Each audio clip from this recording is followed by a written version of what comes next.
اعوذ باللہ من الشیطان الرجیم، بسم اللہ الرحمن الرحیم، اللہم صلی علی محمد و آل محمد۔ السلام علیکم ناظرین کرام، میں ہوں شجر عباس، آپ دیکھ رہے ہیں خبر بات۔ آج کے اس پروگرام میں گفتگو کریں گے سابق وزیر اعظم پاکستان، سربراہ پاکستان پیپلز پارٹی جناب ذوالفقار علی بھٹو۔ ذوالفقار علی بھٹو کو کیوں سزا دی گئی، ان کا تختہ کیوں الٹا گیا اور پھر ان کو تختہ دار پہ کیوں لٹکایا گیا؟ اس میں اندرونی طاقتیں بھی سرگرم عمل تھیں اور اس کے ساتھ ساتھ بیرونی طاقتوں کا بھی گٹھ جوڑ تھا۔ بھٹو کون تھا؟ اور آج بھی بھٹو کے چاہنے والے، ان کے جیالے کیوں یہ نعرہ لگاتے ہیں کہ آج بھی بھٹو زندہ ہے؟ اس ساری ویڈیو کو دیکھنے سے پہلے میں آپ سے گزارش کروں گا کہ آپ اس کو ضرور لائک کریں، سبسکرائب کریں، شیئر کریں۔ آپ کا بہت بہت شکریہ۔ اور عوام کے ساتھ رہوں گا۔ یہ میرا مکتب فکر ہے کہ کوئی قدم، کوئی بنیادی قدم میں کبھی آگے نہیں بڑھوں گا غریبوں کی اجازت کے بغیر، غریبوں کے مہربانی کے بغیر اور غریبوں کے تعاون کے بغیر۔ میرے ساتھیوں اور مسلمانوں، میں تمہیں گواہ دیتا ہوں، میں تمہیں اللہ تعالیٰ کے حاضر ناظر کر کے گواہ دیتا ہوں کہ مجھے اقتدار کا ہوس نہیں تھا۔ میں نے اقتدار کی کرسی کو پہلے ٹھوک کے تاشکند کے باہر پھینک کے رکھا تھا۔ اب ہم بات کرتے ہیں 5 جولائی 1977۔ ملک کی تاریخ کی ایک ایسی بدترین کالی رات ہے جس نے عوامی جدوجہد کے ذریعے آزادی جمہوریت اور معاشرتی اور معاشی مساوات کے سفر کو نہ صرف روک دیا بلکہ ترقی کے پہیے کو الٹا گھما دیا اور ملک کو معاشرتی اور سیاسی تباہی کی دلدل میں دھکیل دیا۔ جنرل ضیاء الحق نے فوجی بغاوت کے ذریعے بزور طاقت عوام کے سیاسی حقوق کو سلب کر لیا اور اپنے ہی ملک پر حملہ آور ہو کر آئین کو ختم کر دیا اور ریاست کے اداروں کو ناقابل تلافی نقصان پہنچایا۔ 5 جولائی اس لحاظ سے بھی بدترین ہے کہ اس روز پاکستان کے پہلے منتخب وزیر اعظم ذوالفقار علی بھٹو کا نہ صرف تختہ الٹا گیا بلکہ عدلیہ کے ساتھ گٹھ جوڑ اور سازش کے ذریعے انہیں تختہ دار پر لٹکا دیا گیا۔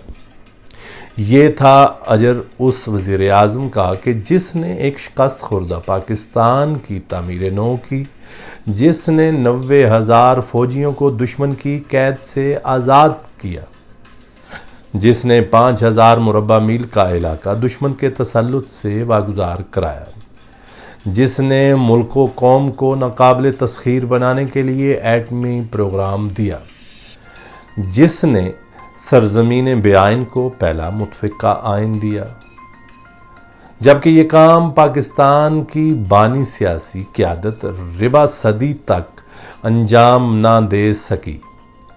کون تھا بھٹو؟ جس نے ملک کے مفلوک الحال طبقوں کو سر اٹھا کر جینے کا حوصلہ دیا اور انہیں سیاسی شعور دیا، جس نے محنت کش طبقہ کے لیے اندرون اور بیرون ملک روزگار کے دروازے کھولے۔ کون تھا بھٹو؟ جس نے پاکستان کو دنیا میں سر اٹھا کر جینے کی ہمت بخشی، پاکستان کو اسلامی فلاحی ریاست بنانے کی بنیاد رکھی۔ کون تھا بھٹو؟ جس نے عوام کو جینے کا حق دیا، جس نے عوام کو اس کو ووٹ کا حق دیا، جس نے عوام کو اس کے بنیادی حقوق یاد دلائے۔ قیام پاکستان کے موقع پر قائد اعظم نے پاکستان میں آئین سازی کی ضرورت پر زور دیا اور بنیادی اصول وفاقی جمہوریت کو قرار دیا، مگر بدقسمتی رہی کہ ابتدا سے ہی پاکستان ایک مستحکم جمہوری ریاست نہ بن سکا۔ ریاست آئین سے محروم رہی اور عوام کو نہ تو ان کے بنیادی حقوق میسر آئے اور نہ ہی انہیں حق کے حکمرانی دیا گیا۔ پھر کون تھا بھٹو؟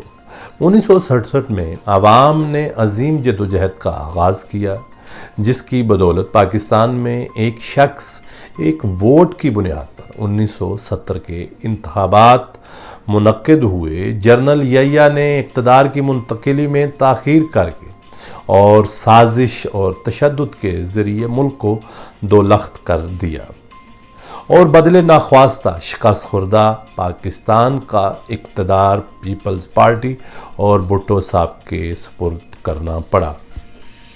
اور کون تھا بھٹو؟ جنہوں نے تنکا جوڑ کر تعمیر کا سفر شروع کیا اور قوم کو راکھ کے ڈھیر سے دوبارہ زندہ کیا۔ وہ ملک جو 25 سال تک اپنا آئین نہ بنا سکا، بھٹو صاحب نے پہلے اسے اسمبلی کا مرتب کردہ عبوری آئین دیا اور پھر قوم کو متفقہ پہلا آئین دیا، جس میں اسلامی فلاحی ریاست کے بنیادی اصول وضع کیے گئے اور عوام کو پہلی دفعہ آئین کے ذریعے ان کے بنیادی حقوق دیے گئے۔ وفاق کی مضبوطی کے ساتھ ساتھ صوبوں کو صوبائی خود مختاری کا حق دیا گیا۔ کون تھا بھٹو؟ بھٹو صاحب نے عوام سے کیے گئے عہد نبھائے۔ 5 سال میں ایسے شاندار کام کیے کہ ایک عالم کو ورطۂ حیرت میں ڈال دیا گیا اور پاکستان تیزی سے ترقی و خوشحالی کی منزلیں طے کرنے لگا۔ اور کون تھا بھٹو کہ جس نے عوام کی خاطر نہ صرف ان کے مسائل کو حل کیا بلکہ ان کے لیے شب و روز محنت، لگن اور مشقت کر کے ان کے لیے ایک ایسی پارٹی کا قیام عمل میں لایا جو حقیقی طور پہ عوامی اور جمہوری پارٹی پیپلز پارٹی تھی۔ 1977 میں پہلی دفعہ جمہوری حکومت کی زیر نگرانی عام انتخابات کا انعقاد ہوا۔ کوئی بھی جماعت پیپلز پارٹی کا مقابلہ کرنے کی سخت نہیں رکھتی تھی، لہٰذا خفیہ ہاتھوں نے مختلف جماعتوں پر مشتمل پاکستان میں PNA کی بنیاد رکھی۔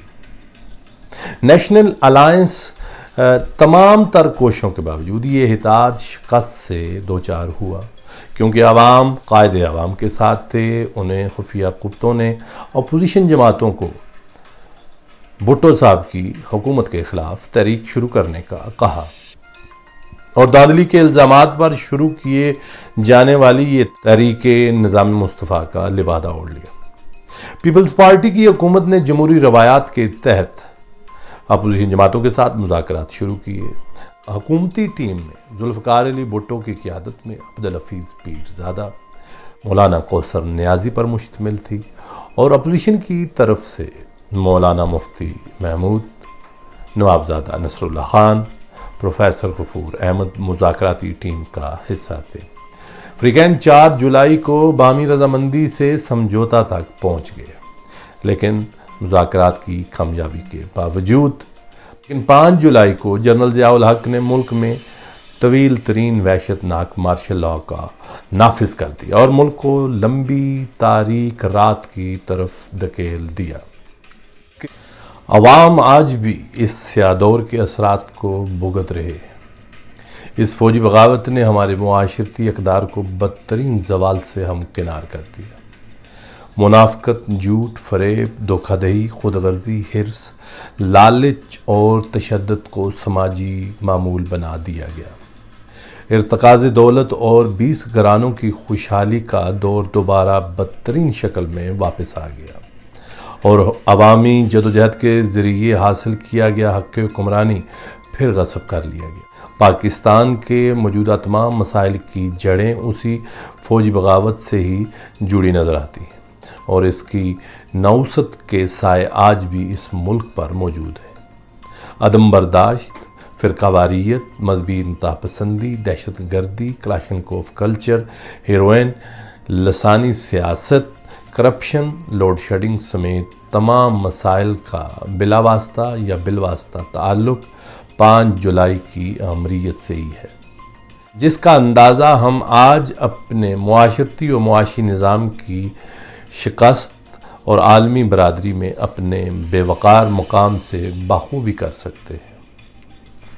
جنرل ضیاء کے سیاہ دور میں سیاسی کارکنوں، نوجوانوں، محنت کشوں اور محروم طبقات کو بدترین ریاستی تشدد کا نشانہ بنایا گیا۔ عوامی حقوق اور جمہوریت کے لیے ابھرنے والی مزاحمتی تحریکوں کو بزور طاقت خون میں ڈبو دیا گیا۔ پیپلز پارٹی کے سینکڑوں کارکنوں کو ذوالفقار علی بھٹو کے پیار میں تختہ دار پر لٹکا دیا گیا۔